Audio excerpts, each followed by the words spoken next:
70 বছর বয়সী এই জাপানি ছোট ছোট করে টমেটো কাটছেন এবং সেখানে কিছু শসাও কাটছেন। যদি এটা দেখে আপনার মনে হয় তিনি কোনো সালাদ বানাচ্ছেন এবং এগুলোকে সত্যিকার অর্থে আপনার শসা টমেটো মনে হয়, তাহলে আপনি বোকার সাগরে আছেন প্রিয় দর্শক। এই সবগুলোই ফেক ফুড। আপনি দেখতে পাবেন যে তিনি কিছু কেমিক্যাল পানির উপরে ঢালছেন এবং ঢালা কেমিক্যালের উপরে আরও কিছু পানি ছিটা দিয়ে সেগুলোকে ডানে বামে নিয়ে তিনি একটা অমলেট ডিম তৈরি করে ফেলেছেন এবং তার উপরে সাদা আরও কিছু কেমিক্যাল দিয়েছেন যাতে সেই ডিমটাকে একদম বাস্তব মনে হয়। তারপর উঠিয়ে সেটাকে যখন কাটা হচ্ছে তখন সত্যিকার অর্থে এটাকে অমলেট ডিমের মতো মনে হচ্ছে। প্রিয় দর্শক, তিনি মূলত একজন 71 বছর বয়স্ক ক্রাফটসম্যান।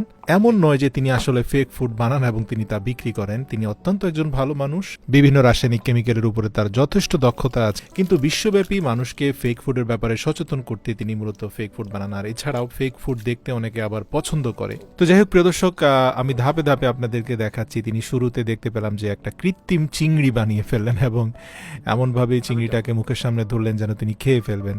যদি ধাপে ধাপে দেখেন যে কিভাবে চিংড়ির নিচের লেজের লাল অংশটা তৈরি হলো, মধ্যখানের মাংস অংশটা তৈরি হলো এবং এর উপরে ফ্রাইড করা চিংড়ির মতো শেপ তিনি তৈরি করলেন। মানে সবগুলো ব্যাপারই আপনি যদি দেখেন যে তার সেখানে অনেকগুলো কেমিক্যালের ডিব্বা রয়েছে, এক একটাতে এক এক রকমের রং রয়েছে এবং এক একটা কেমিক্যাল পানির উপরে যখন পড়ে সেগুলোর এক এক ধরনের প্রতিক্রিয়া হয়। সেগুলো তিনি খুব ভালোভাবে জানেন যেহেতু তিনি একজন ক্রাফটসম্যান।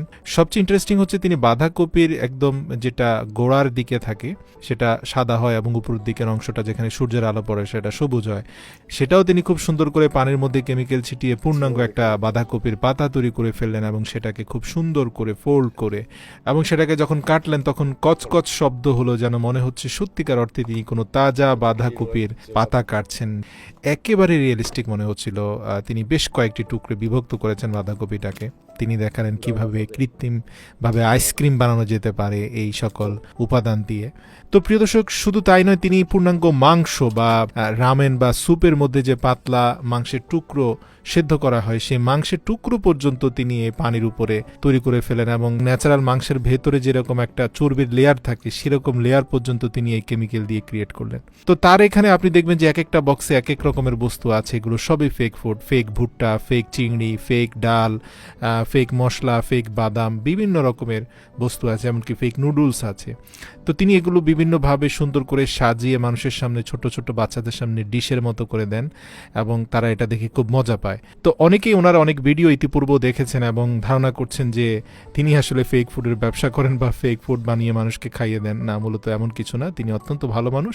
এটা আসলে মূলত একটা শো মানুষকে সচেতন করার জন্য এবং যাতে মানুষ দেখে এবং শিখে এবং বুঝতে পারে। আর এছাড়াও ফেক ফুড বানানোটাকে একটা শিল্প হিসাবে দেখা হয়। অনেকে শুধুমাত্র এন্টারটেইনমেন্টের জন্য এখানে আসেন। আপনি দেখতে পাবেন যে তিনি মিষ্টান্ন মানে বিভিন্ন ধরনের ডেজার্ট তিনি তৈরি করে ফেলছেন খাওয়ার পরে, যেটা ফালুদা বা আইসক্রিম, সেগুলোও তিনি বানিয়ে ফেলছেন। তো প্রিয় দর্শক, এই ভিডিওতে আসলে 2%ও দেখানো সম্ভব হয়নি। অ্যাকচুয়ালি তিনি আসলে কম বেশি 750 থেকে 800 রকমের ফুড তিনি বানিয়ে দেখেছেন এই পর্যন্ত মানুষকে এবং তার এই শোতে অসংখ্য মানুষ টিকিট কেটে আসে এবং এই শো দেখিয়ে তিনি যে উপার্জন করেন সেটা দিয়ে তার পরিবার চলে।